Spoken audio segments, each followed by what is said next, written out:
It was a cold, stormy night when Emily received the call that would change everything. The wind howled outside, rattling the windows of her small apartment. She sat alone in her dimly lit living room, trying to focus on a book, but her mind kept drifting to the unease she felt deep in her bones. The phone rang, its shrill sound cutting through the silence. She jumped, her heart racing. It was nearly midnight. Who could be calling at this hour? With trepidation, she picked up the receiver. "Hello," she said, her voice trembling slightly. There was a moment of static, followed by a voice that she hadn't heard in years. "Emily, it's Jack." Emily's breath caught in her throat. Jack was her older brother, and they had been close once, but he had disappeared without a trace 10 years ago.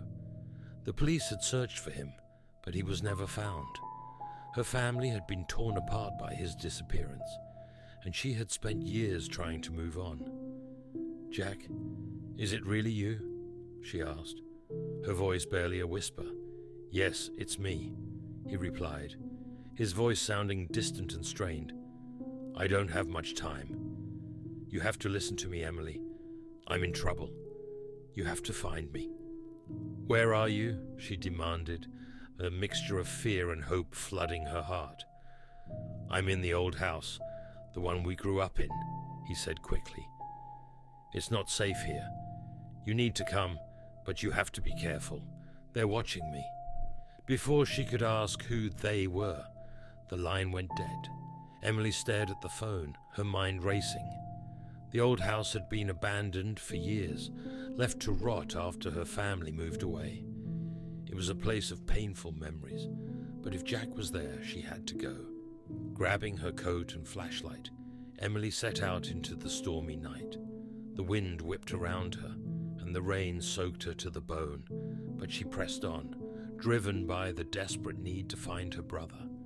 The old house stood at the edge of town, shrouded in darkness and overgrown with weeds.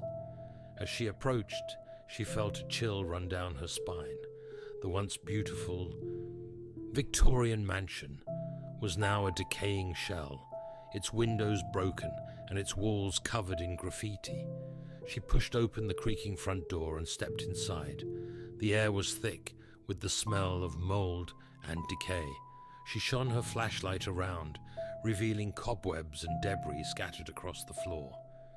The memories of her childhood here were distant and fragmented, overshadowed by the fear that now gripped her heart. "Jack," she called out, her voice echoing through the empty halls. There was no response, only the sound of the storm raging outside. She made her way through the house, searching room by room. The darkness seemed to close in around her, and she couldn't shake the feeling that she was being watched. In the basement, she found a door that had been forced open. Her flashlight flickered as she descended the stairs, the steps creaking ominously beneath her weight. At the bottom, she found a makeshift room, hastily constructed with old furniture and tattered blankets, and there in the corner, huddled against the wall, was Jack. "Jack!"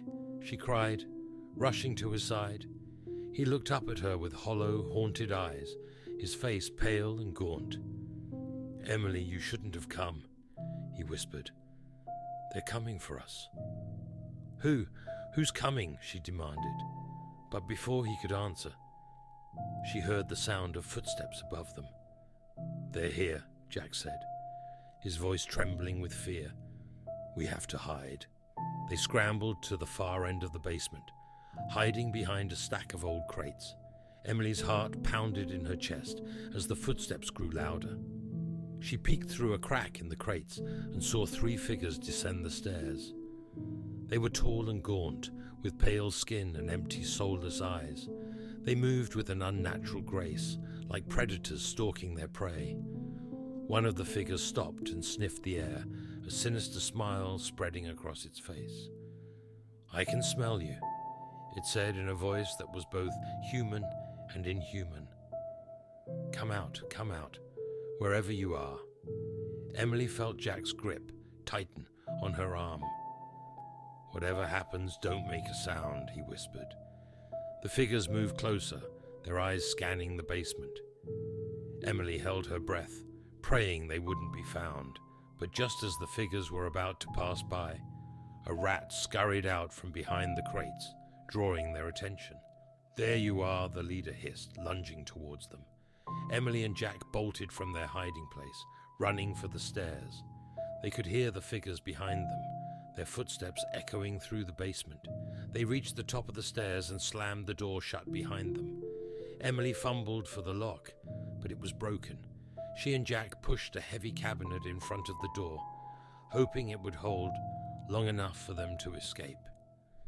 "Out the back door," Jack said, leading her through the darkened house.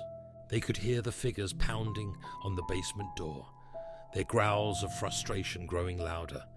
They burst out into the storm, the rain pouring down in sheets. Jack led her towards the woods behind the house, where they could hide among the trees. But as they ran, Emily stumbled and fell.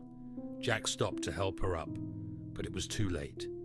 The figures had broken through the basement door and were closing in on them. "Run, Emily," Jack shouted, pushing her towards the trees. "Don't stop, no matter what."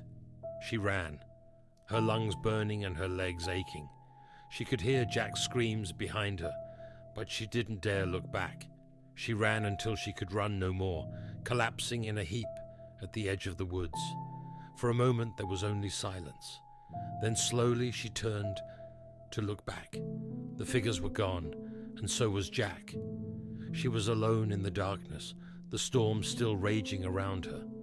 She made her way back to town, her mind numb with shock.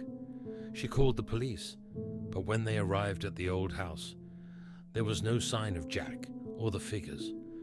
The basement was empty, and the makeshift room was gone. The next day, Emily received another call. It was Jack's voice, but this time it was calm and emotionless. "You should have stayed away," he said. "Now it's too late. They have me, and soon they'll have you too." The line went dead, and Emily knew that her brother was truly lost. The figures had taken him, and they would come for her next. She could feel their eyes watching her, waiting for the moment to strike. The last phone call was a warning, a reminder that some secrets are best left buried. And as the days passed, Emily could only wait, knowing that it was only a matter of time before they came for her too.